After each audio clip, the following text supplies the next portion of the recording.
Thanks. Thank you. That was fascinating. So in 2013, there was an Italian computer programmer, Alberto Brandolini, who came up with this Brandolini principle, also known as the bullshit asymmetry principle. It's this idea that to debunk or counter bullshit requires what did he say? Like an order of magnitude more energy than the energy needed to spread or create BS. And so I'm fascinated by interventions that can inoculate, can pre-bunk, but this idea that you have about teaching us about ourselves as a way of building resilience, I think, did you say that was scalable or another kind of intervention was scalable? I'm just thinking again about that asymmetry principle. Yeah, okay. Well, the easiest intervention that's scalable is the one that I didn't have time to go into in detail. And that is where we show people videos that tells them how to tell that they're being misled. So for example, we teach them that if somebody is incoherent, then they're wrong, because you can't be right if you're incoherent. My favorite example for that is climate denial, where climate deniers will say, look, there is no global warming because you can't even measure the global temperature because it just can't be done. Thermometers aren't reliable enough. Oh, and by the way, don't worry, it's been cooling for 15 years, okay? Well, how do you know that if you can't measure temperature? How do you know it's been cooling? It's ridiculous. And yet these contradictions, people sort of do not pick them up spontaneously, but you can train them in 2 minutes in a video to pay attention to that. And then they become demonstrably less likely to share incoherent information, for example. And that's scalable because we now have videos that do the job in 30 seconds. And that's enough for an ad on YouTube that goes ahead of the video. So you could splice these public service messages in there. I think that's scalable. Thank you. Thank you, Stefan. I'm saying, very probably you have seen the book Rumors by Daniel Kahneman, Cass Sustain, which just published a few months ago. Now, in that book, Kahneman is, by the way, a Nobel Prize in economics, even though he's a psychologist. Yes. Because economists are very generous. They provide a Nobel Prize. And they say that what appears as falsehoods or lies, in actuality, not always, but most of the times, are the effect of rumors.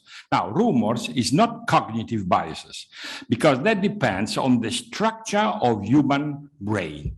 And so there is no intentionality underneath that. And so they claim that it is proper to introduce this distinction, because what might appear as a falsehood in actuality is a rumor. Because if you are a liar, you have the intention to lie. Sure. But the rumors are not intentional. And what do you think? Because you are an expert in that. Yeah. Well, it's a very interesting question because, of course, intentionality at some level is critical if you want to understand the world. So to me, intentionality is something I feel obliged to try and infer, because then I understand the politics better.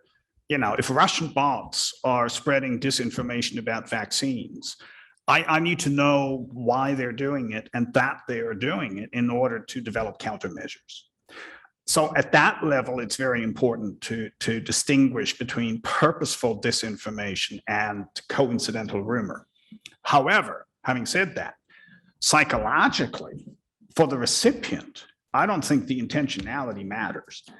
My processing of information will be the same regardless of whether you lie to me or whether you pass on a rumor. I'm not going to be able to tell the difference. Your rumor might also be an intentional lie. I don't know that. So psychologically, I think it'll be very difficult to differentiate between rumor and Thank you. Purposeful lies. Thanks. I'm going to try my question here. Very short question. Do you think it's possible that subjects were using their beliefs as justification for their attitudes rather than as determinants of their attitudes? I say this because on the ground, practically, I'm always facing people who, when you debunk something that they say, they go, yes, but what about, and move to something else, showing that it really didn't matter to their attitude at all. Yes, I think, well, that's, I think, what our data show in a sense, right? That you can get them to give up on a specific belief, but it doesn't affect how they feel about the candidate. And I think my sense is that a lot of work is showing that you can get people to give up on a specific belief. Schmidt and Betch and Schmidt showed that even with anti-vaxxers. Well, they weren't actually hardcore anti-vaxxers. They were sort of the audience, random Turkers and that. So you can correct people's misconceptions, but there's a huge step from that to changing their attitudes or behaviors. Justin was next. Oh, no, go ahead. Oh. Yes, thank you, Stephen. Very briefly, you mentioned the importance of authenticity. Yes. Yes, I think that's very relevant. It brought to mind the book by Richard Sennett long ago, The Fall of the Public Man, where he explained that precisely the replacement of truth by authenticity contributes to this, to the breach of the public sphere. Absolutely. Yes. And in a way, perhaps the difference between intentional lies and rumors is not relevant. But on the other hand, if those rumors are backed by someone that you deem authentic, Yes. then Of course. you have an explosion. Exactly. Exactly. Yes. Yeah. And then, I mean, what Chris was talking about yesterday, the sort of extremism and radicalization and the perception that everybody else is radical online, that is just then amplifying these trends because the social feedback on social media is completely distorted in a way that you would never get it in person. And to me, that's a key element of social media that's actually underappreciated because it's a psychological effect. It's not a technological effect. And so people ignore it and don't know about it. But to me, that's crucial, that you can get support for an insane opinion on Facebook that you would never get in real life because no one else you run into in Rome would ever think like that. So yes. We had Ricardo Maxinja. Yes, question about lying. I read a very disturbing piece on CNN telling me about couples in Missouri who got vaccinated in another county. They didn't want to be vaccinated in their own county. They went some other place. They came back and they didn't say they were vaccinated. Now, this is what I call, so these people are an example of epistemic autonomy. They use their whole head. But they want to fit in epistemic communitarianism. They want not to be disrupted. Do you have a case studies for that? Well, I certainly, well, actually, yeah, that happens. I've heard a lot of reports of that people are disguising themselves, that they're wearing sunglasses and floppy hats and things when they get vaccinated because they don't want their neighbors to know that they're being vaccinated. If they're Republicans themselves and their neighbors are, So that, yeah, absolutely. That is happening quite a bit now because of that intense pressure against being vaccinated in some communities. So perhaps the policies then is raising autonomy. I'm not sorry. And to break down these tribal structures and well, absolutely. I mean, yes, that's part of the equation. I think well, somebody was saying, I think it was Chris as well, who was saying that polarization is at an unprecedented extent. Well, not entirely unprecedented, but for the last 120 years, we haven't had it this bad. And this is just part of it, and you have to break that down and yeah, well, and on that, what is really helpful, what does make a difference, I didn't have time to talk about it, but it's also underappreciated, and that's the effect of leadership. Donald Trump has managed to raise Republicans' favorability ratings of Vladimir Putin by 30 percentage points in 2 years. Republicans, like Democrats, used to distrust Vladimir Putin until 2016. By 2017 or 2018, they still sort of didn't like him that much, but it went up by 20 or 30 percentage points. One person. The same with Republican attitudes towards universities. A majority of Republicans believed that universities were good for the United States until 2016. A 2-to-1 split, not as much as Democrats, but nonetheless, 2/3 of Republicans believed universities were good for the future of the country. By 2018, flipped around completely. Republicans in their majority now think universities and colleges are bad for the future of the United States. But the universities didn't change in 12 months. I mean, don't tell me that they all of a sudden became 15 times more liberal or something. No, the universities didn't change. Trump changed. And bang, it flipped around. And we have the same data for climate change. The reason climate change is polarized in the US is because the Republican leadership walked away from the issue. And then the partisans follow suit. So in all of this, what the leadership does is utterly crucial. Max and Jane, and then I think that's all we have time. Justin, did you want to jump in? Oh, go ahead. Yeah. Okay. I guess I was just thinking about that and thinking about the cultural between Australia and the United States. And then again, thinking about what Chris had said yesterday, invoking Merton. I know you've done some thinking and writing about just sort of contemporary conservative values and how they may run against some of the norms of universalism, disinterestedness and such.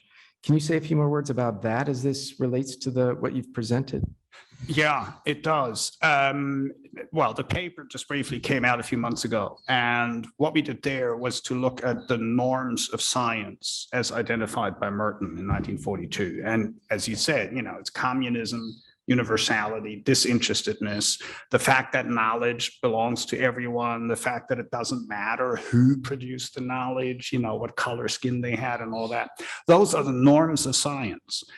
And they're embodied by scientists. We have survey data on that. Even to this date, most scientists will say, yeah, I accept that as the norm of my conduct. Well, those norms, if you just look at them, are not conservative, and it's not that scientists are liberally biased. It is just that the scientific enterprise relies on norms that are incompatible with conservative values. So what we found in our study is that that's precisely the case, that in America, in an American sample, large number of 1,000 or so in our sample, and the more conservative people are, the less likely they are to endorse the norms of science. And therefore, we argue, they're also much less likely to endorse vaccinations or climate change. So what we think tentatively at the moment is that, yes, there is a deep-seated tension between conservative political values on the one hand and the scientific enterprise on the other. So, because one of the puzzles in all this is that why would conservatives oppose vaccinations? Climate change, I can understand because it interferes with business, right? No question. That's easy to explain. If I'm libertarian, I'd hate climate change. Of course, no one likes it. But why vaccinations? And I think there may be an incompatibility there, but we'll see how that pans out. Yeah. Stephen, how much of this though is generalizable to outside of the US? So yeah, good question. I think that's a really important question. Yes, I think it's a very important. Well, I'm always very careful to say, do not extrapolate unless you have data. There are data on some of this stuff. For example, the association between conservatism and denial of climate change seems to be universal. It's larger in Anglophone countries than it is elsewhere. But even in Italy and Germany, the more conservative people are, the more likely they are to oppose climate change. And the same is true for vaccinations. Matt Hornsey has done 2 studies on that, climate change and vaccinations, comparing 24 different countries. And you find fairly consistent effects across all countries, but it is always accentuated in the United States and Anglophone countries. Jane? Just very quickly, just looking at where Justin had about the open data and thinking back to the beginning and the micro-targeting. You know, I recall being in meetings in Brussels where the platforms will say, well, we can't give you data on micro-targeting because that's in a different database. So our political ad databases will only go on general demographics rather than, do you think we can actually demand, can we actually, well, not demand, but can we suggest somewhere here that they should be able to release the data behind the micro-targeting? Because that would be really useful. Yes, of course. And I think I made that point yesterday, that access to our own data and public accountability of those data is crucial. And can we demand that? I think you used the right word. It is a demand. I'm demanding it. Can we do that? Yeah, it's called legislation. And you know, if the law says you got to hand over this stuff, they'll either hand it over or will be in violation of the law. And of course they might, but you know, then there are means to deal with that. So I think the problem is going to be to have the political will to overcome the resistance of the platforms. And they, of course, are entirely resistant. I mean, we know that from every single thing they do or say. I think we need to, very quickly. No, very quickly. So in Italy, legislation is making giant steps.